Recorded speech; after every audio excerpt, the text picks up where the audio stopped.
Our waiting room has calmed down. We have not quite as many folks here as we usually do, but that's okay. It's summertime, so people are probably on vacation. I got some declines in out of offices when I sent out the reminder. But in interest of time, we can go ahead and get started. So welcome to our SNAP Employment and Training Cohort monthly opportunity to join us. Today we have FareStart talking all about SNAP E&T and employer engagement. So for this session, this is our agenda. So just as a reminder, today we will be together for 90 minutes. Typically, our sessions are an hour. We need a little bit more time to get through the content, but I promise our good friends at FareStart have curated a really fun and exciting training for us today. Before we get started with SNAP E&T and employer engagement, we're going to do a recap of our previous session, all about SNAP E&T and fiscal basics. So just briefly as a reminder, recapping some of those takeaways, and then we'll jump right into employer engagement, parts 1, 2, and then we'll follow up with next steps.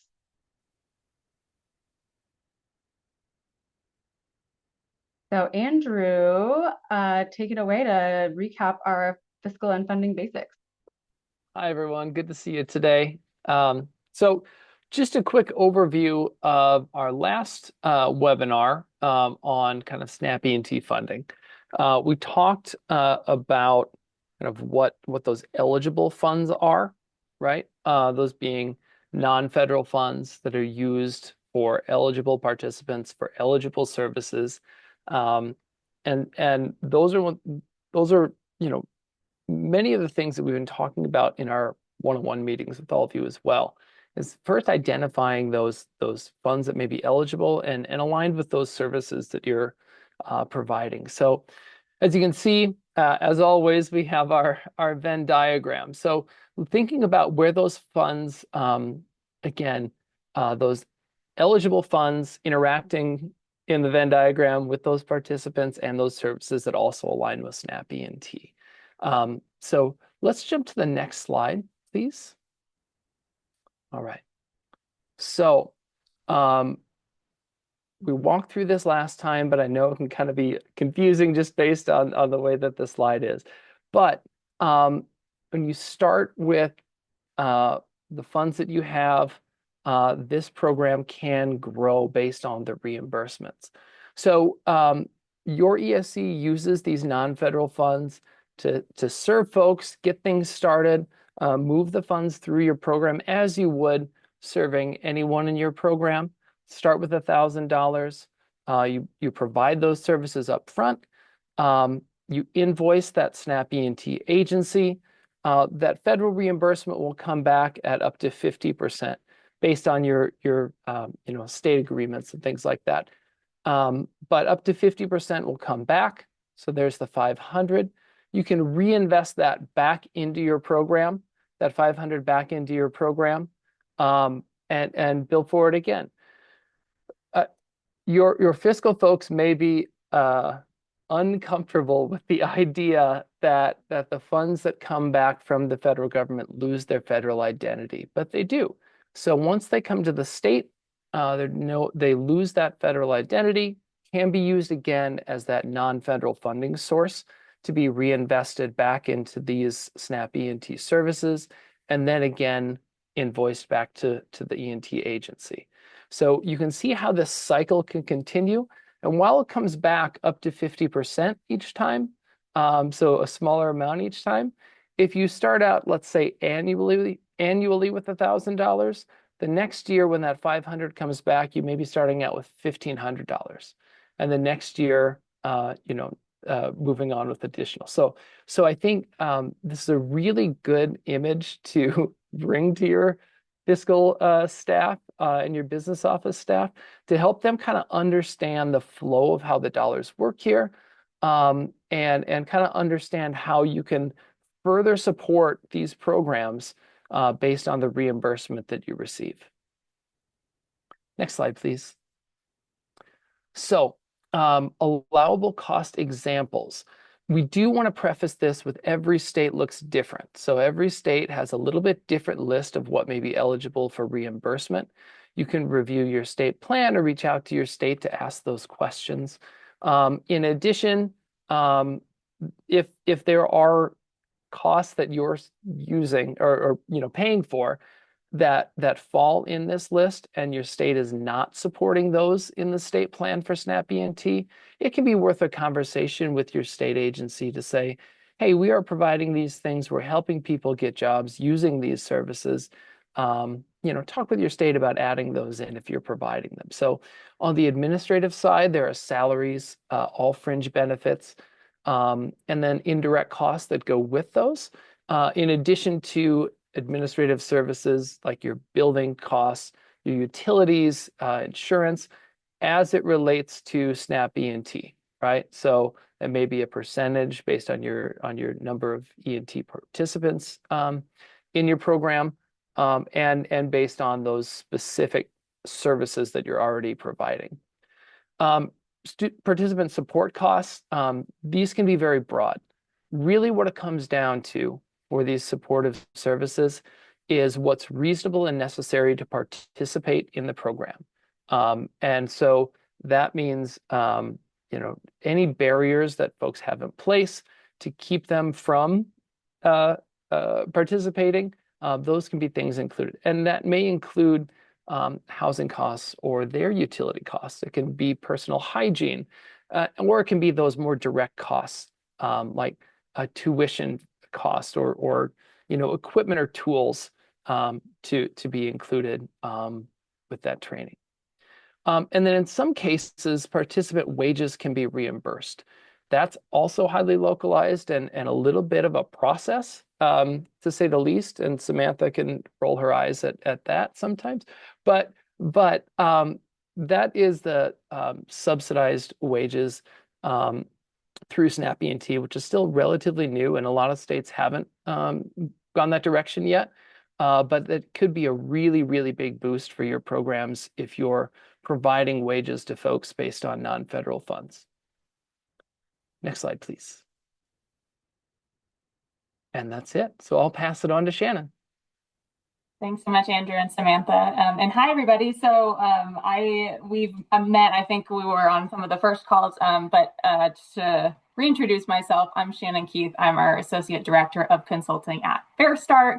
We're a Seattle-based employment social enterprise. I'll talk a little bit more about what we do, but I work with Renee on helping organizations nationally on their strategic goals, launching programs, expanding programs. We have been a long-time provider for a SNAP E&T in Washington State, and so have experience from doing that directly. And today we're going to be talking a little bit more about specifically employer engagement. But before I get much more into FareStart and the topic today, let me pass to my colleague Renee to introduce herself.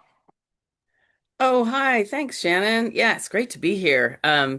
I haven't had the chance of meeting this cohort yet, so this is an opportunity for me to get to know you all. So yeah, I've been working at FareStart for 12 years now, and mainly working in trying to cultivate healthy hiring communities across the country.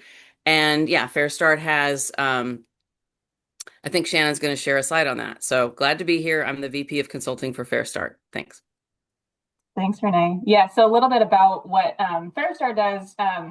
Our main program that we've been running for the last 30 years is culinary job training for adults and youth who are overcoming barriers to employment, lots of different things, including homelessness, and recovery, coming out of criminal justice systems. So we focus on the job training within our culinary kitchens. We produce meals for local shelters and kind of school and youth programs in our community, as well as operate cafes and a restaurant and kind of events catering type of activities to give students a variety of experiences, in addition to kind of the wraparound support, case management, and transferable skills and job readiness training. So from all of this will sound very similar, I'm sure, to a lot of the work that you are doing. And know that there's some of you within this cohort that we know and are big champions for. So I'm glad to meet those of you that are newer to us. Want to speak briefly to consulting because that's Renee and my focus. In the last 20 years, we had a lot of organizations reaching out, asking kind of for advice and tips as they launched their own program. So we started our consulting team to help share and learn. Also, I think there's so much to learn, not just from what FareStart has done, but from others. And so to be able to share that nationally is what we're excited about. We've worked with over 300 organizations in that time to help them launch or scale or enhance in some way these programs.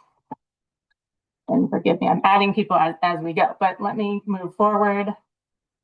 So the last kind of logistical thing is I want this to be a little bit more interactive maybe than we're used to. So we're going to be using this platform called Mentimeter. If you haven't used it before, Renee has shared the link in the chat. You can just click that link or you can scan this QR code here with your phone. But I want to hear from you guys.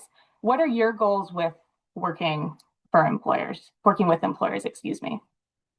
And I'll also say, as you guys are getting logged into Mentimeter, this, unlike the other topics, maybe is less a compliance for SNAP E&T and more so, I think, a best practice in general, but included in the consideration for becoming a SNAP E&T provider, that kind of alignment with industry, and obviously the goal being to improve, outcomes in terms of employment opportunities and career paths for the people that you're working with. So that's kind of why this topic is maybe a little bit different. But yes, please go ahead and write in. What are your goals for working with employers?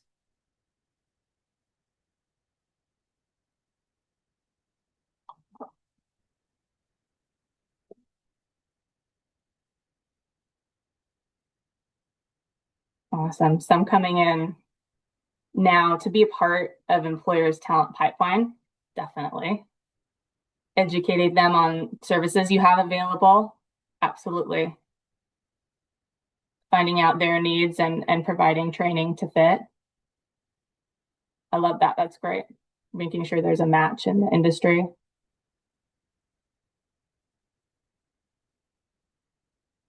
What else? Waiting to hear some more.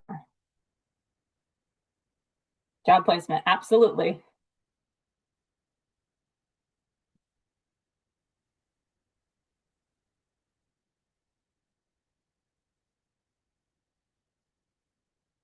Give another 30 seconds.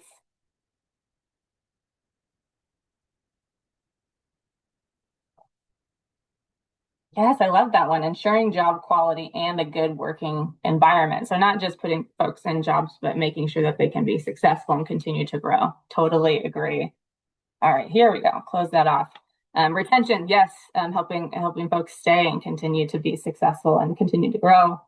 Longer term working relationships with employers. This is absolutely a priority for us at FareStart, I think, especially as turnover is happening, maintaining those relationships. Advancing skills first talent practices 100%, right? Focusing not on degrees or some things that might cause us to overlook talent, but really focusing on the skills that they can bring. Determining if you're a good fit or match for our trainees. I like that. Well, and Renee will talk a little bit specifically about some criteria that we've used at FareStart and have a discussion about, what that criteria might be for you. Continued support after hiring. Yes, absolutely. Living wages, providing necessary tools and clothing. That's great. And placing graduates in jobs with opportunity for advancement. 100%. Couldn't agree more. So thanks so much for adding these in. I'll just see what the kind of Mentimeter thinks our key groupings are. So job placement came up a lot. Definitely skills advancement, positive work environment. Yeah, the employer kind of practices and conditions. Them learning about your program, long-term relationships, and post-hire support. So that's great. Okay, let's keep going. And so a couple more of these will come up. So please keep whatever screen you're using available so we can continue engaging this way. Also, feel free to interrupt me. I have the chat open, but if I miss something, please raise it. Or if you have a question, feel free to raise your hand or jump off. But this is a little bit of, just to ground us in the why, right? What are we looking for, at least, from FareStart's perspective? I think opening career pathways for our students, ensuring our program core competencies align with the market demand. I saw that in some of your responses. For us also, because we operate a social enterprise that's aligned or, even potentially competitive with some of the places we want our graduates to work, getting advice on how our business can be successful and help us just continue the sustainability of our organization as we look to, adapt and expand has always been a helpful a value add for us in terms of engaging with other, for example, restaurants in our city. And then impacting employer practice change. I love that this came up in some of your answers, right? Like helping them understand the benefits of skills-based hiring, making sure that their work environment is a great learning space. I think through relationship and through education, as someone said, this can be a great outcome for working with those outside of our immediate sector. And then why do they want to work with us? I think this question is always helpful in terms of framing when we're working, with people to understand what their drivers are. I think in our experience, obviously finding qualified job candidates, sometimes it just comes down to that. So, positioning ourselves as a provider, reducing the costs of training and recruitment, of course, they're interested in. I think someone mentioned this idea of like, what is the training need that they have and can we fill that? So potentially there might be a gap that they see that we can fill for them. And then, if they have kind of more responsibility objectives and diversifying their talent pool, I think that can be certainly a value add that we provide. So the first, we're going to talk kind of in 3 sections about ways to engage with employers. The first is really thinking about improving job readiness of the people that we work with. And really interested, shortly we'll get to hear from you guys about how you've done this or what you're interested in here. But so we, of course, like many of you, have a series of staff-led workshops, one-on-one coaching. We've had Jobs Club, and those, in addition to kind of what we're doing internally at our organization, we see a lot of opportunities to bring in employers into that to really not only strengthen, I think, the experience for students, but start to build some of those connections with external employers. So, for example, bringing employers in to conduct mock interviews with students, I know has led to actual, good fits and hires maybe earlier than we were expecting. So that's, I think, always great. And gives employers, I think, a sense for the type of skills and talent that's coming through our program. Speed interviews or job fairs. We just got back from a collaborative job fair with a couple other workforce development partners and all, engaging our own employer networks. And I think obviously that meets a direct need of the employers that we're working with. So they appreciate that. I think guest speakers is great to be able to share maybe what it's like to work in that kind of industry, career pathway, that specific business. We had one, for example, who now is a business owner who was formerly incarcerated. And so he speaks not only, I think, to his journey, but gives tips for interviewing from that lens. And I think that's really resonated a lot with our students. Let's see. Guest Chef Night and Gala, we have a unique event that we do where we bring in a kind of locally famous guest chef from our community to cook, cater a meal for that evening. That's a ticketed event, and our students get to work side by side with that chef, which is a great, just kind of different experience, work experience with a different leader. And then, of course, it has a community engagement and fundraising benefit for us. So that's something that we like to do on a monthly basis. And then, coffee chats, informal interviews, field trips to employers and tours are great. And then externships and work-based learning opportunities, giving students an opportunity, again, for an additional experience to either kind of give them a sense for whether that's a industry or direction they want to work on, or just kind of maybe build up their work readiness in an outside kitchen or outside work environment that might not be quite as supportive as the one that you're facilitating, to help them be a little bit more ready to transition out fully. And this is just so diving in a little bit on that sample internship process. I think the couple of steps maybe that we've seen with this model, of course, first aligning with the employer on what their hiring needs are and solidifying kind of the role and timeline. with that in consideration, partially because our goal at the end, as you can see, is if it's a good mutual fit, we want it to be a hire. So we want it to, I think, make sense within the context of their business. And then on the other end, thinking about matching the talent, which, can be hard to do. Not everyone might be interested in every employment placement, but you can't have unlimited. But I think to the best of the ability, I think organizations we've worked with have found some kind of screening for a good match to be helpful. And then this third one, I think really resonates with me, because I think kind of the thinking about what the feedback points are and the continued wraparound support when they're in external placement can be really valuable. We've seen, for example, kind of like daily journal assignments. We've seen, trainers or case managers, whoever it is, like actually do a weekly check-in on site at the externship location. So some of these ways to try to make sure that they're still feeling connected and supported, and that you're maybe seeing, potential challenges or roadblocks come up in a proactive way that you can address before it kind of sours the experience on both sides. So. And I have one example I'll just share before I get into the questions, because I know some of you all are doing this stuff, and that's really what I want to get into, your experiences. But as one example, we worked with Stone Soup, and in Portland, they're a culinary training program similar to FareStart, and they partnered with Grand Central Bakery. And so after their 12-week program, the final 2 weeks of their 12-week program, students were placed at Grand Central Bakery. And they had a really great, I think, rotational experience where a staff member was kind of walking them through some of the different roles or parts of the business for exposure. And at the end, obviously, if they were a good fit, they could kind of choose based on availability what part of the business they might want to work in. Oh, great question. So question is, who pays for the externship? For the Stone Soup model, I believe it was a shared cost. In some cases, the workforce development organization will fully subsidize, and obviously that's a value add. Some, can be shared and there's still an incentive. And then others, I think, if the employer has a really strong interest, they might cover. But feel free, Renee, to add. Yeah, I was just going to say, I think the question of liability comes up in these opportunities. And so what we recommend is if the nonprofit or ESE can actually own the liability insurance for students at the employer, that will help the employer say yes to an extern or internship.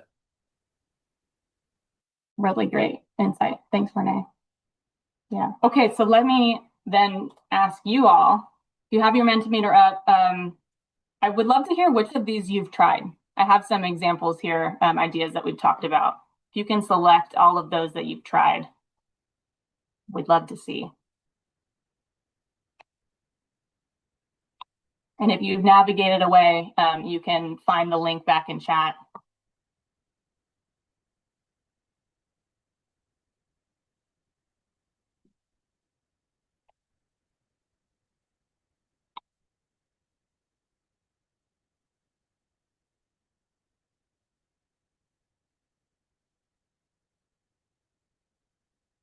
Awesome. Okay, so a good chunk are coming in. Seems like most people have done mock interviews, job fairs for sure, then maybe kind of these guest speakers, field trips, and externships as a secondary. I'll give another 10 seconds for folks to contribute before we move on.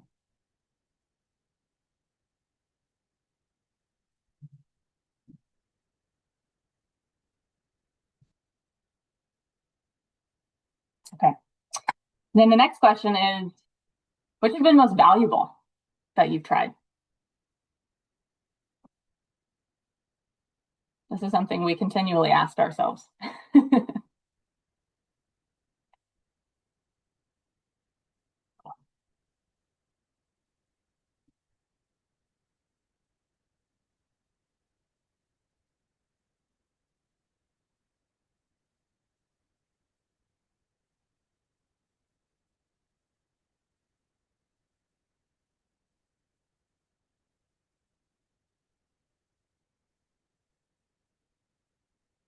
Great. Yeah, a lot of people, the externships and mock interviews, that's really interesting. During the breakout, yeah, well, I'm sure there will be lots of great discussion about that in your experience. Some field trips too, that's great. And then finally, which do you see as opportunities to explore more? Maybe you're not doing them and you're interested in, or you're doing them, but you'd like to, deepen or expand.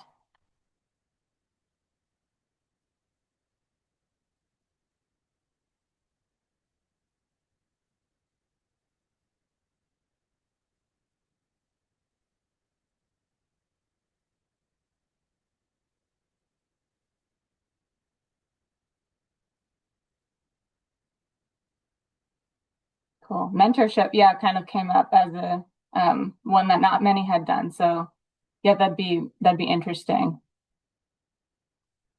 I think there might have been one person who had done mentorship, so maybe they can share a little bit about what their experience has been. And yeah, externships, a lot of people who've done that. It'd be great to hear more from.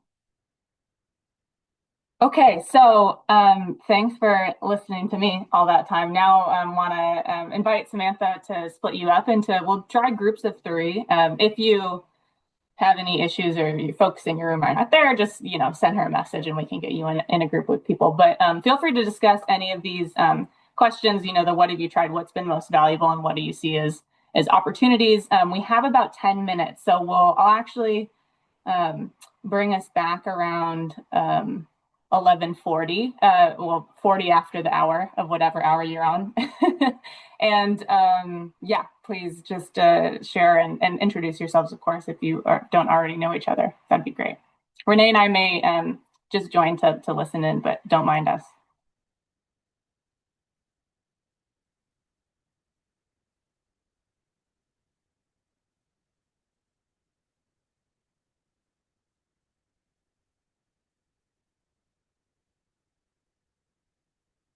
So I think you should see, if you're still here, this pop up, and you can go ahead and click join for your room.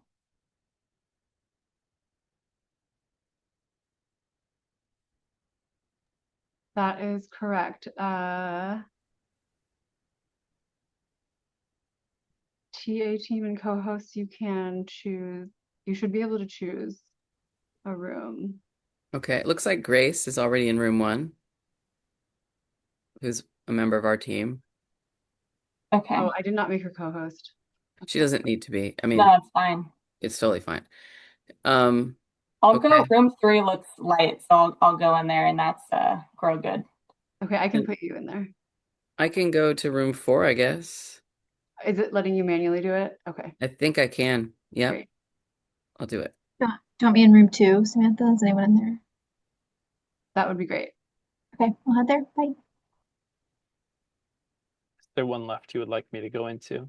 Happy You can to, choose. whatever. Oh, this is so exciting. I'm just gonna go into group number 1. Okay.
Welcome back. Rooms 3 and 4 must be having robust conversations. They're going to the very end. We got us like just as someone finished, so it was like kind of perfect timing.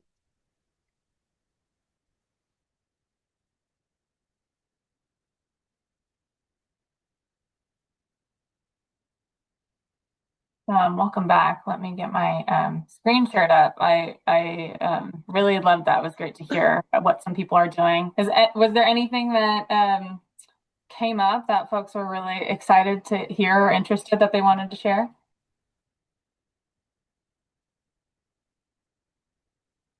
Hi, it's Marissa, Europe United. We were just saying in the last few seconds, it was nice to connect with folks in Seattle and just sort of like, yeah, make those connections among organizations and think about how we might further that locally.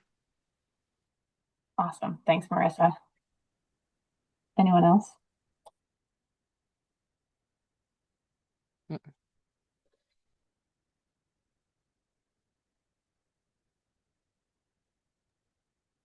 Carol talked out. There was some great discussion about in my group about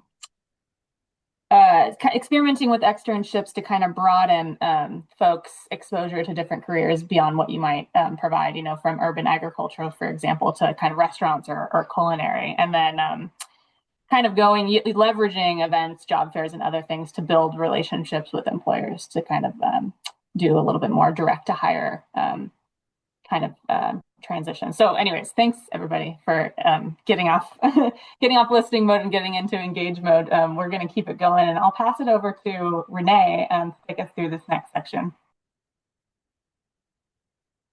Thank you, Shannon. And I really enjoyed my Seattle group 4, or was it 3? I can't remember. I think when I think about ecosystems, we often don't think about each other as part of that ecosystem. Instead, we think about our partners who are employers or community colleges. And I think we need to think of each other as partners as well. So that's my add-on to Marissa's comment.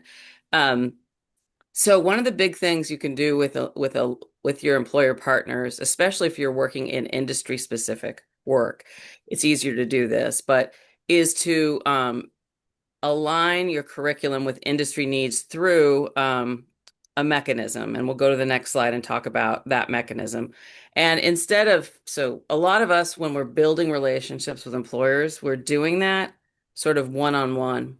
You know, you want to meet them, greet them, understand, maybe do a site visit, check them out, make sure they're good for the talent that we represent.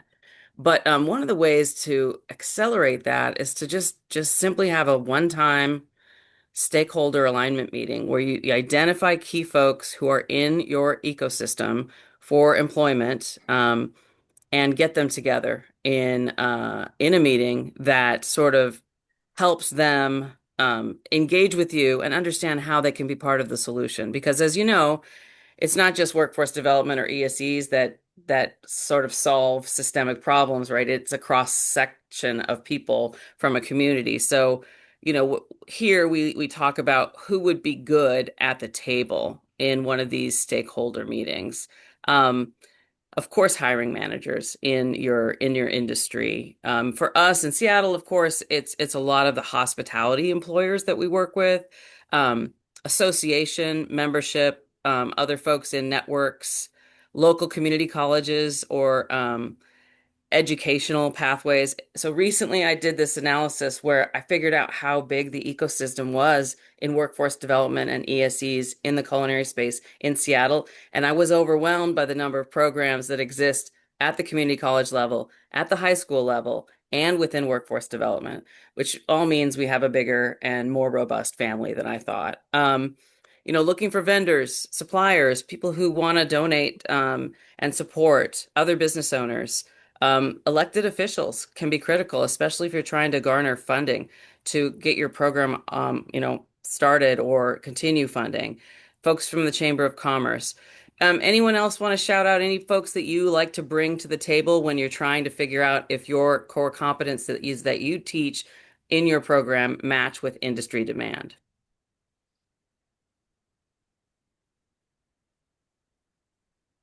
Can, go ahead. Sorry about that.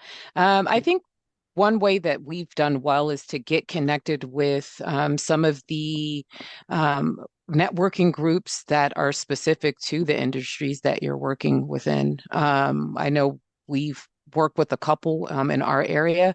It might take some time, but there's usually a group that meets same common interests, same industries, and it's a way to capture multiple people at once and have those discussions that you're looking to have on the spot.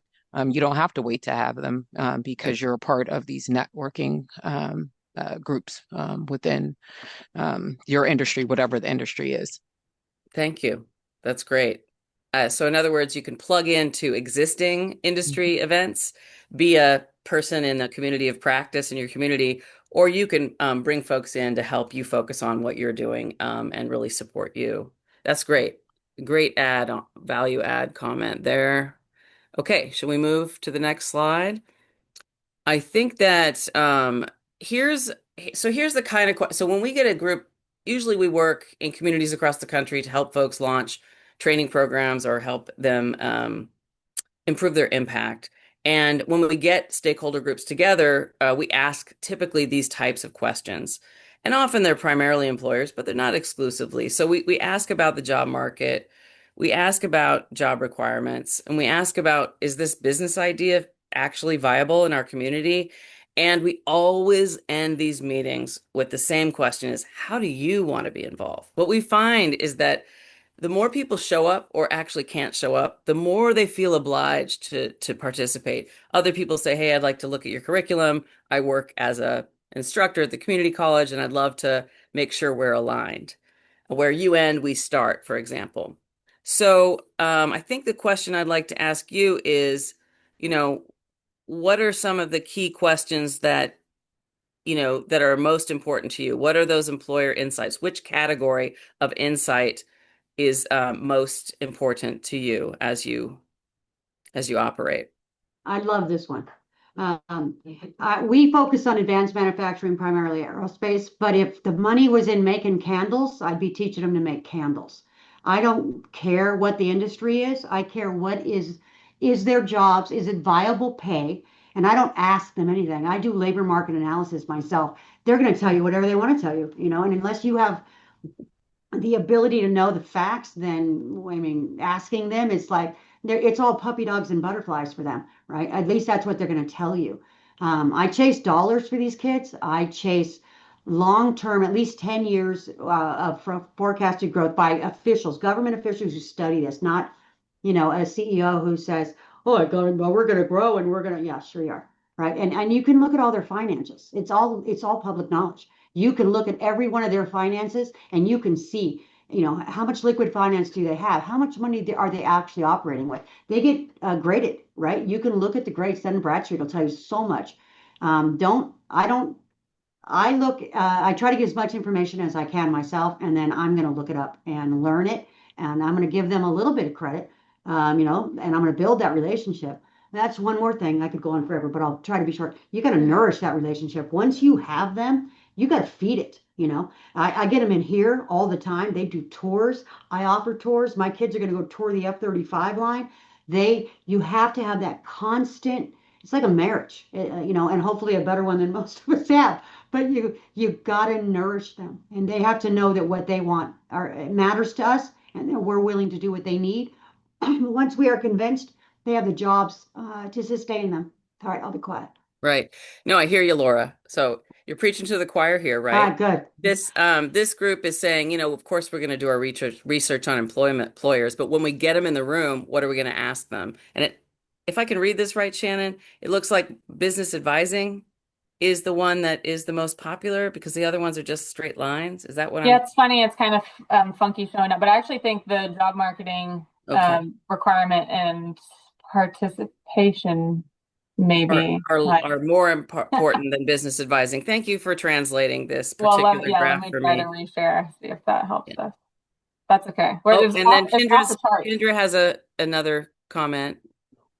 I think another one, I think that we do really, really well here at Los Angeles is once we do get an employer in the room, it's having that really honest conversation about what the bridging the gap between what we teach our students here and what is actually needed on their side. And sometimes there is something missing. There's a part missing. So the thing about us is we can also modify our training to fit what an employer needs at any point in time. And that has been one of the most amazing things to keep our training running is being able to pivot like that, which I mentioned in our breakout rooms. It's about pivoting. To us, I think it's just about bridging the gap between what we're teaching them, what the employer needs, and making sure that we can fulfill that for the employer as well. Yeah, especially in this marketplace. I mean, it's a more dynamic marketplace than it was before COVID. So you have to be flexible and be able to pivot. All right, let's move forward. So one of the ways we do these stakeholder meetings is actually create a regular recurring group of employers in the industry who meet together and kind of call it an advisory council, an industry advisory council, or an employer advisory council. Sometimes it's a subcommittee of a board or a way for folks to volunteer on a regular recurring basis and then eventually matriculate to your board. But these are folks who, are there to advise you on your program's evolution to make sure that it is still relevant and it works for the marketplace. Of course, to deepen those partnerships, enhance experiences of your trainees, and create pathways, of course, to employment. So basically, there's a charter for each of these industry advisory councils, and they meet once a month, once every 2 months, or quarterly, so regular cadence. And there's some benefits that you can extend to them. For example, they end up being kind of your preferred employers if they're willing to spend that much time with you, and that's one way to deepen the relationships. It's a best practice that we recommend because it's a way to manage multiple employers and relationships with multiple employers instead of always doing everything one-on-one. So let's go to the next slide and look at the, okay, we're going to go to this next section. We know that employers can be challenging to work with, and I think Laura spoke to the idea of like we can do research on them and we know what type of employer they might be.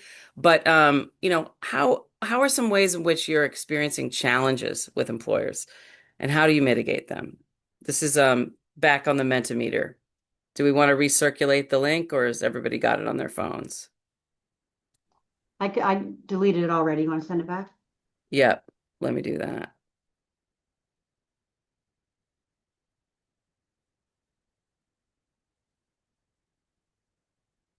Here we go. Here it comes. Oh wait, that's the wrong. I'm doing a single chat because I know somebody in the group and they said hi. Yeah, thanks Shannon.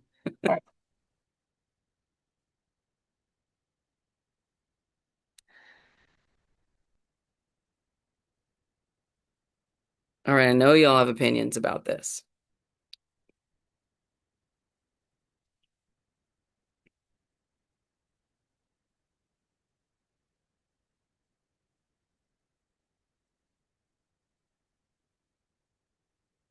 Gonna wait a minute.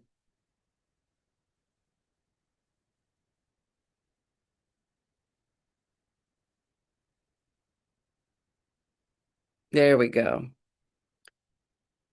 Yeah, okay, demand fluctuates, so we need to be flexible and adaptable. Yes, that's I think the main theme here. Yeah, they can be inconsistent with collaboration, especially if their industry has the kind of turnover that ours does in hospitality. It's quite high, and so sometimes your contact at an employer might not be there anymore, so you have to go deep.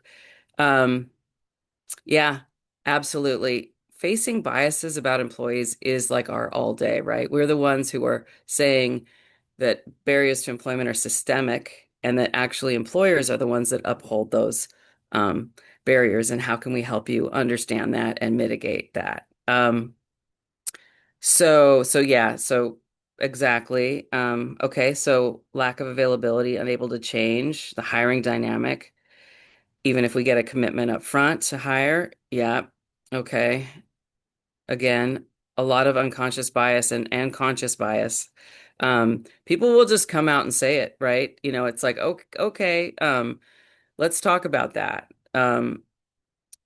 And that's one of the reasons why Shannon and I spend so much time in employer practice change these days. Let's see.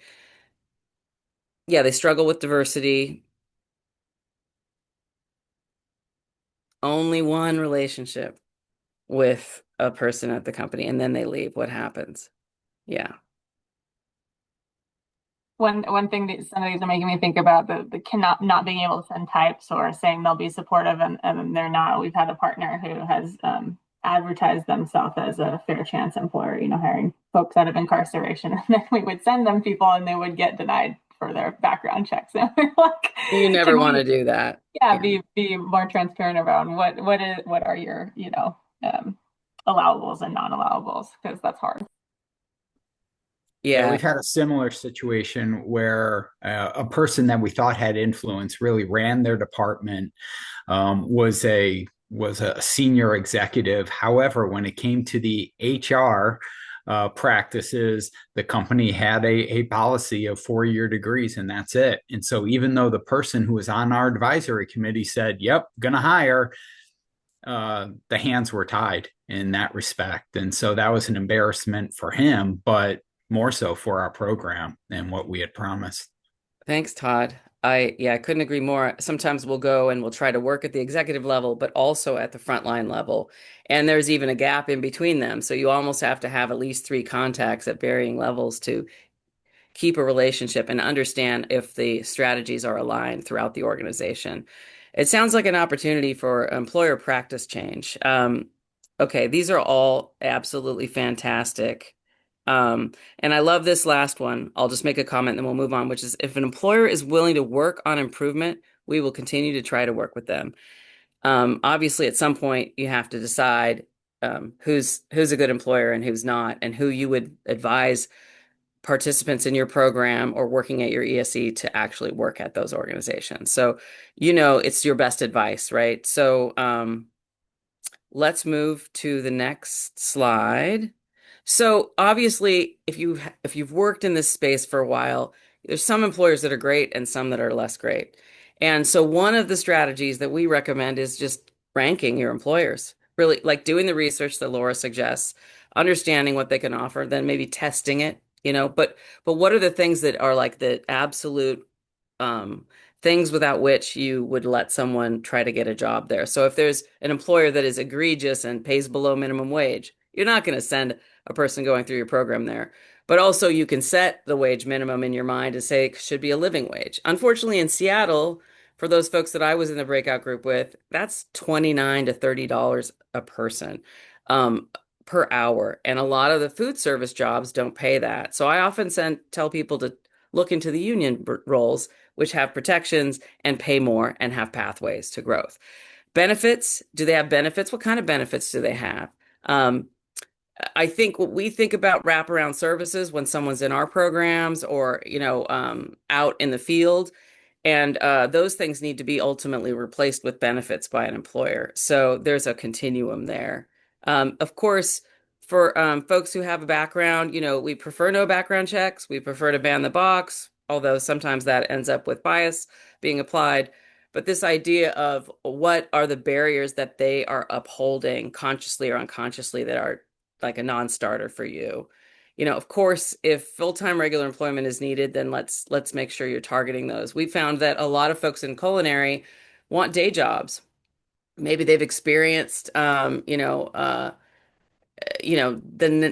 the negative sides of working at night in a bar or a restaurant, and they're sober and they want to work a day hours.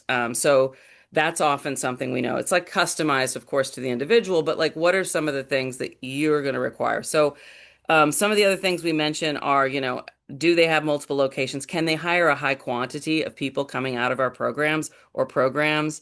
And I think we heard this earlier, are there opportunities for advancement? Do they have a history, a track record? Have they been working with you? Are they willing to give feedback?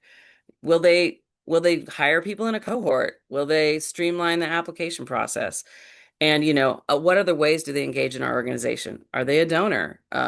Is someone on the board? All those things. You can decide what those things are. That was our list at FareStart. is our list at FareStart. And if we move forward, I'll talk about an example. I think just to say that in the way that we manage the top 10 things, which has changed and is evolving, is that we often say if you do 6 out of 10 of these great things, then you're a certain you're a silver employer. If you do 10 out of 10, whatever, you're golden, platinum. But there's levels that we use to determine. And I think what you give an employer access to talent is your most valuable asset, right? You're on the supply side and they're on the demand side. So you get to stick up for who you're representing. This is a case study from one of the biggest restaurateurs in Seattle. At one time, he had 18 business units. I think he has 13 today. But our programs team worked very closely with Tom Douglas Restaurants to streamline the application process and make it really easy to just do direct referrals and not have to kind of be a person on the street approaching the job. And in a single year, they hired 17 of our grads from across all 4 of our programs. And so that's an example of someone who's like, okay, I'm going to do this. Tom Douglas is in the center top and he makes it happen. And so that's a success story that we wanted to share. So in terms of criteria, and I'm certain that there are more than these, what is most important to you as you represent the talent that comes through your organization?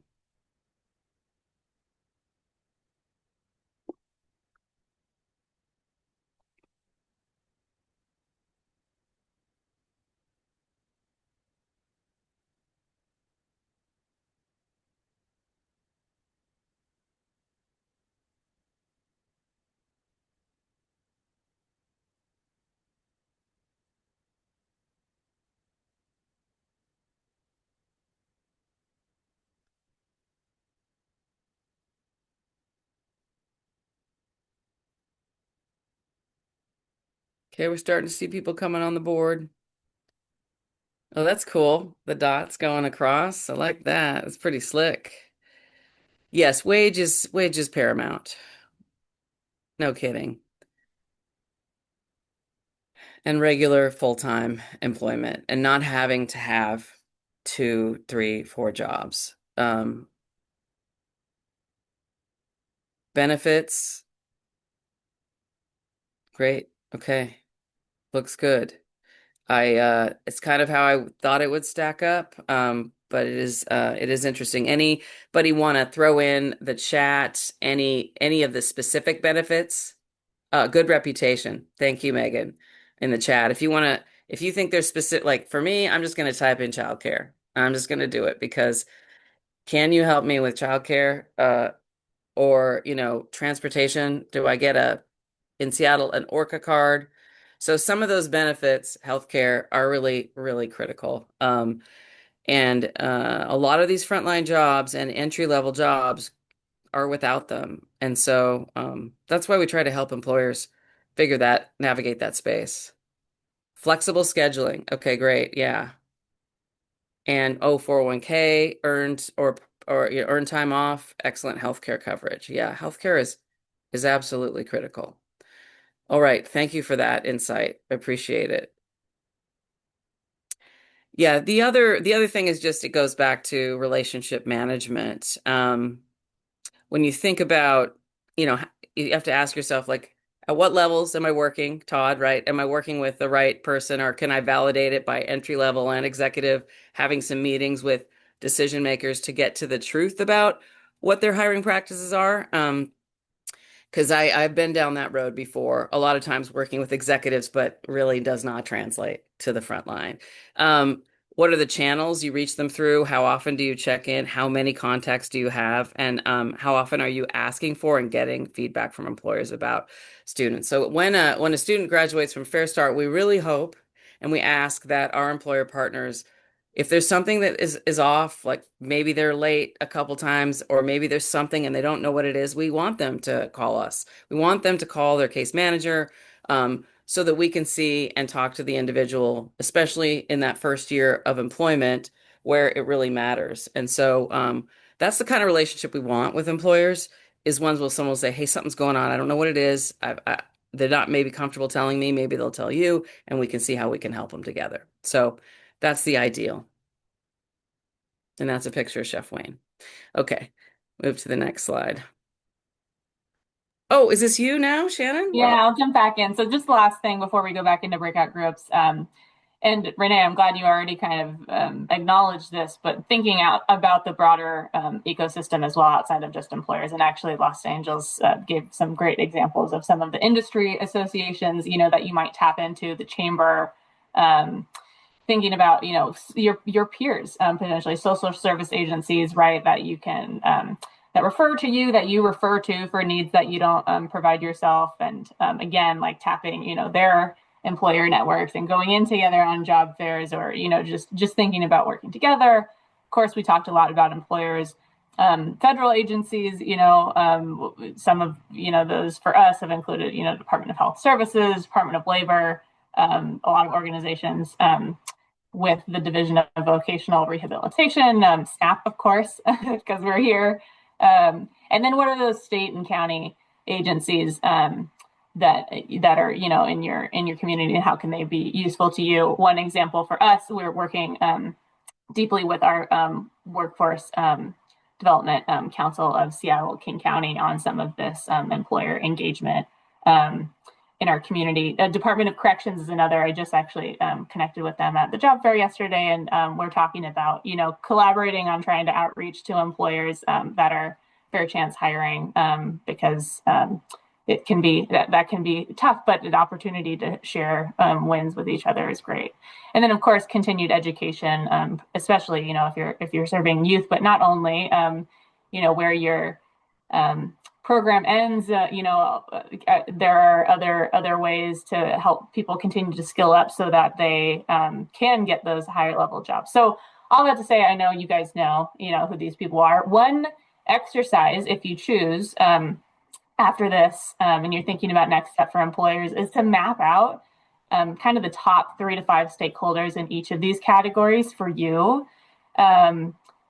Pick maybe, your top 5 that you think are the biggest priority overall, and think about how you'd like to engage them. Maybe you're already doing some things that you want to just continue doing or double down on. Maybe you'd like to invite them to be part of a stakeholder alignment meeting or an industry advisory council. Maybe you'd like to invite them to come be, a guest speaker, or explore an externship opportunity, right? It could just be a simple discovery conversation, or trying to build relationships to support your placement goals. But that's one way you can think outside of just, the places where you're trying to place students, and think about the larger ecosystem to support your goals. And finally, we're going to give you one more opportunity to connect with each other and share.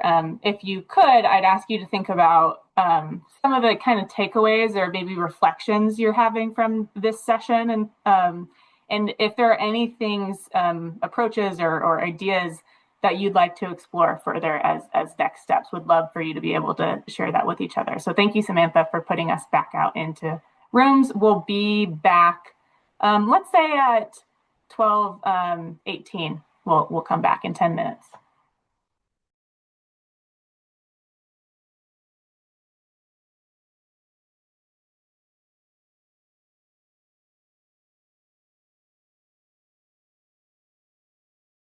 Great again to listen to everybody, and I'm going to keep us on track and moving. Well, actually, I'll pause. Does anybody want to share their takeaway or reflection? We have time for maybe 1 or 2.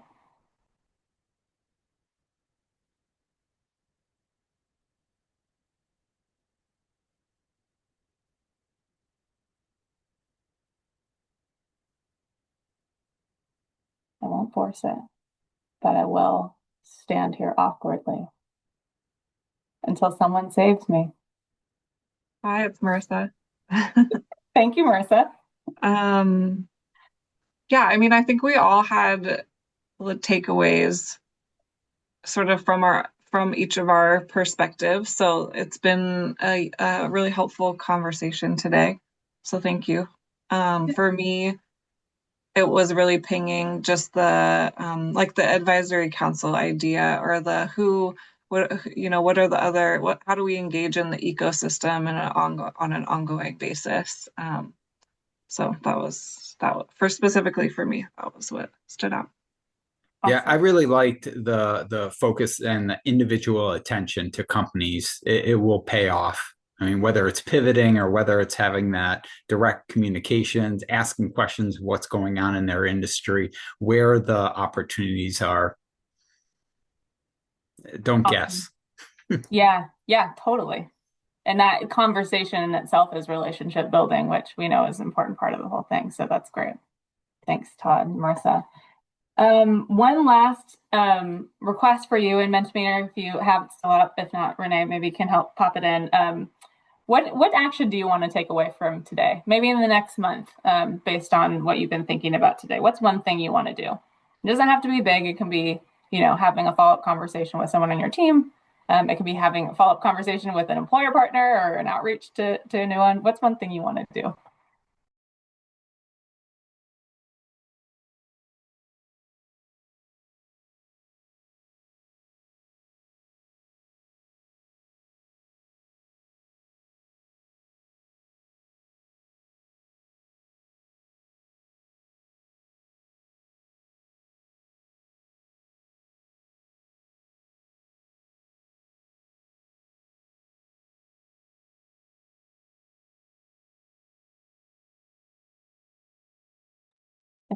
Yes, definitely. I like that a lot, Samantha. And you can continue to do that. And if you're having trouble finding the Mentimeter again, you can just pop it in chat. But would love to, hear just one thing you want to take away from this today, or one thing you want to do from today.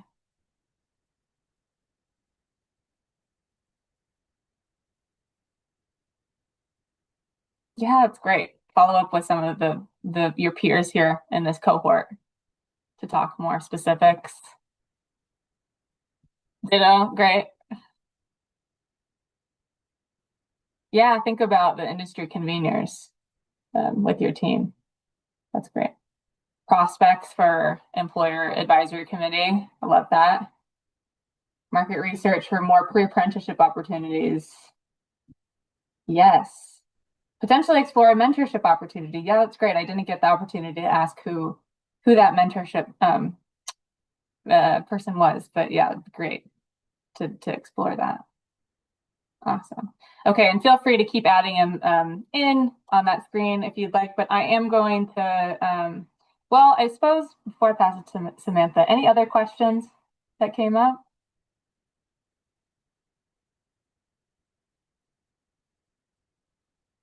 For me or Samantha, might be Red F related. Okay, feel free to put it in the chat and I will pass it over to Samantha. Thank you, Shannon. So just a couple of reminders here. Continue working through your work plan, updating all of those documents in your shared folders. You all should have received a midpoint check-in survey. You'll get a reminder in my follow-up email to you recapping this training. It's actually due August 1st, not July 1st, like it says up on the slide. My apologies. I gave an extra day so that it ends on a Friday, not a Thursday. That will help us continue curating great content and trainings for you all. So appreciate your feedback there. Our next webinar is August 27th, same time, 11 a.m. Pacific. We will be talking about SNAP, employment and training participants, and eligibility. Our good friends at SJI will be delivering that training. So it'll be fantastic, as we know. And then, of course, you always have the Red Off Workshop landing page as your hub for our tools, resources, and schedule. Any questions? You'll get all of this information one more time in your monthly follow-up email, either by the end of this week or early next week.